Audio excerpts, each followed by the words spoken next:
Good morning, everybody. Happy Wednesday to you. A beautiful day here on the Rancher. Let's get right to it. A lot of channels are going down on YouTube right now, and I think people are really failing to understand why that's happening, why certain channels are able to stay up and other ones come down. And I think it's a failure to recognize that YouTube is going through a big reshaping right now. Most of this is just my opinion, but over the last 7 months I've worked with YouTube to get my monetization restored. Thank you YouTube, it has been restored. But in the course of those back and forths, and yes, I do have contacts within YouTube, thankfully. Within those months of struggle and back and forth communications, not everything always stayed on topic. Right? Sometimes the conversations and things would veer on the direction of YouTube and the way things were going for the future, what the goals were. And these aren't unique to my conversation with YouTube. These goals were also expressed in late 2020 in the CEO, Susan Wojcicki's letter to creators. Every month, I think few people probably read it, but in your studio, you have a information from YouTube that talks about directions, new products, things that they want to accomplish. And the big thing you'll remember for 2020 was they wanted to reduce what they called bullying and harassment. And you look around and think to yourself, well, that's going to be a difficult thing to do. And I think it's finally reached the point where we're seeing the chickens come home to roost now, and it's happening in the reaction in the clip channels. The problem in YouTube's eyes is that these channels are not making original content of their own. For their very existence, they actually call them leech channels, parasite channels within YouTube. They exist on the backs of other content creators. In other words, absent the content creators, would there be anything to their channel? Now, it's irrelevant what I think. Do I think there's a place for these channels? Of course I do. You know, and in analyzing things and talking to YouTube, the problem is that when you're doing these kind of clip and reaction channels, some people, a good number of people, tend to land on one particular person. And then they just stay focused on that person day in, day out, month in, month out, sometimes for years on end. And in the eyes of YouTube, it's like you're not bringing original content. You're just sitting there on the daily, and you're basically rolling this person's content and then throwing in tidbits now and then, some of which can get very, well, as YouTube put it, very negative in a big way. And instead of ending up critiquing and, you know, having some type of analysis, it ends up name-calling, ends up discussing what the person is wearing, what the house looks like, what they eat, the way they cook, the way they dry. You know, it gets far afield from what it's originally intended to be. And I believe in the eyes of YouTube, it's a one and done deal. You react to something, you dig that point out of the stream, and then you react to it and you're done. The risk is, as we're seeing now, when you build your very existence on that type of content, then you put yourself at risk because you're not producing original content. And there's several myths that you need to understand too, and you may derive comfort in it, but they're not true. The number one myth is, I'm too big to fail on YouTube. Right, my channel is too important to YouTube. YouTube has tens of millions of channels out there. Their profits are measured in the billions per quarter. And it's the height of hubris and narcissism to believe that your contribution to YouTube matters at all. It really does not, nor does mine. YouTube sets up systems of analyzing channels based on the flagging system. Okay, they'll examine, a flag will be dropped, they'll look at it. Okay, and what they're trained not to do is to look at the size of the channel, to look at the subscriber base, or to look at how much money that channel kicks out. They're trained to be eagle-eye focused on one thing. What was the infraction that caused this, that could potentially be strikeable, and as we're seeing these days, can result in the loss of your whole channel? The days of the 3-strike system seem to be sunsetting on that. It seems to be a one-and-done system now. So I think that they have this protection against built-in biases of how large a channel happens to be. They're zeroed in on what's flagged. Size, money you earn will not save your channel, because it's not going to matter to YouTube, whose profit is measured in billions of dollars per quarter. Okay? The second myth is the free speech platform, that I'm allowed to do what I want to do under the banner of fair use. But if you look at the Part 103 doctrine that people put down, or whatever it is,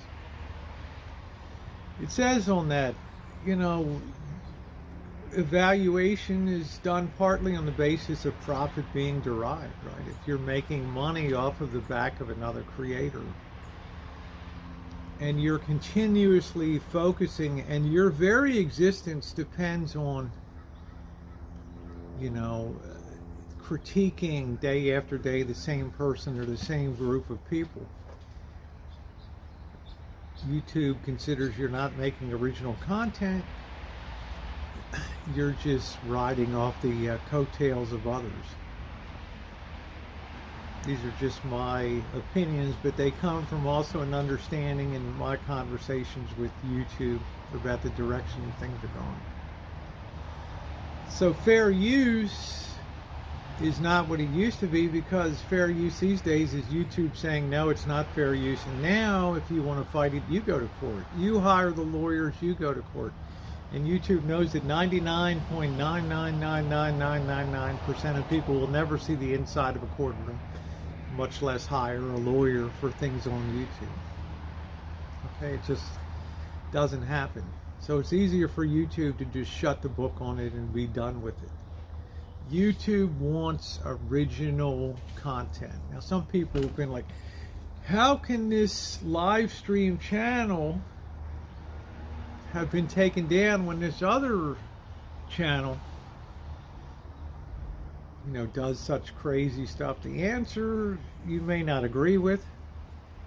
You may think it's outrageous. It may, in fact, piss you off. But the example and the reason is, the reason that channel live streamer gets taken down, it's a reaction channel, and the original content creator doesn't get taken down, is precisely because they do bring original content to YouTube. They're not rolling other people's clips. They're not using other people's content. They're doing their own original content. They're not doing derivative content.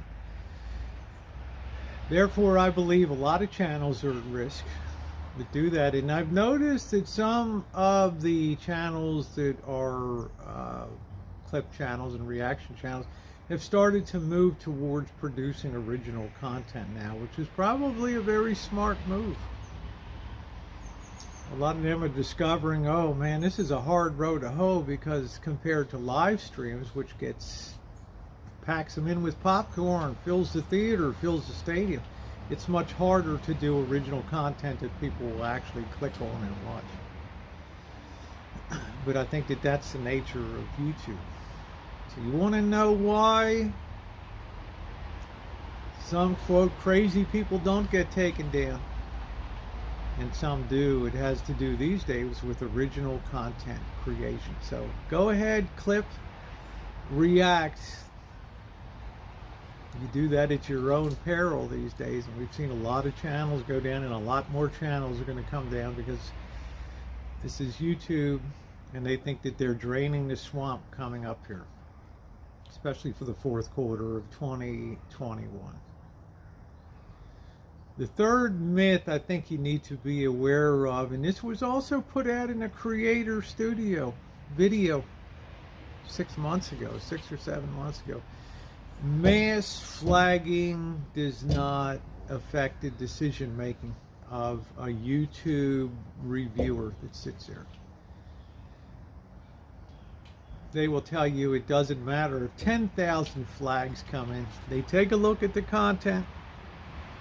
Okay, maybe your risk is heightened because it is flagged, whether it took one person or 10,000.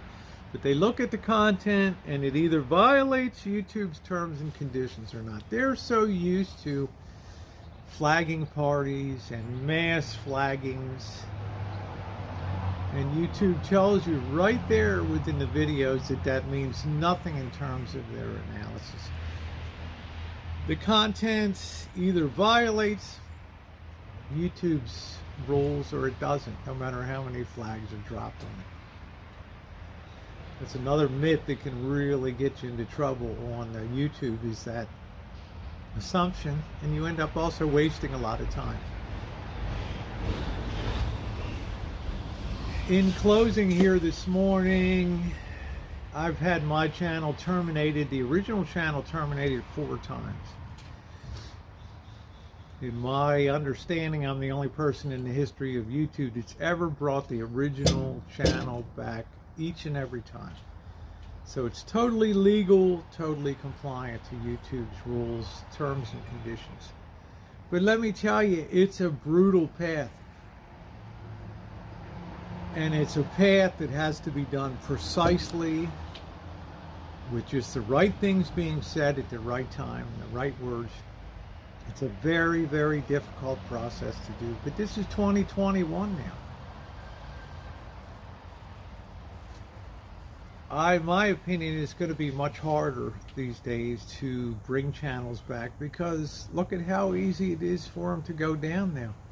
How many times are we seeing a one and done strike? No more 3 strikes and you're out. Now it's like you do one off the wall thing and you're gone. And as far as bringing channels back is concerned, and coming back and starting new channels, it's a very difficult proposition, because YouTube's very keen to stop the recycling that's going on within. And sometimes it takes time to knock them out. But eventually they get taken down. I think, and I came to realize the really hard way through my own stupidity and my own ridiculousness, that YouTube is really a gift. I don't have to worry about storage. I don't have to worry about how the algorithm is going to put my content, where it's going to place it. All I have to do is press the upload button, put a little title in, and I'm good to go. And you know what? Can even make a few pennies on it too, which is pretty amazing. You're only going to get one shot at a channel going forward, and it's best to keep the channel that you have and heed the warnings out there. Heed the messages that have been telegraphed by YouTube and others who have had conversations with YouTube. Don't throw away the gift of YouTube. Don't throw away your channel. Take a step back. Think about the direction. Think about the way you want to go. All right. The days of grabbing the low-hanging fruit for views and money are probably coming to an end here on YouTube. Best to be aware. All right, guys, your comments are welcome down below, and thumbs up are appreciated as usual, and good luck to everybody.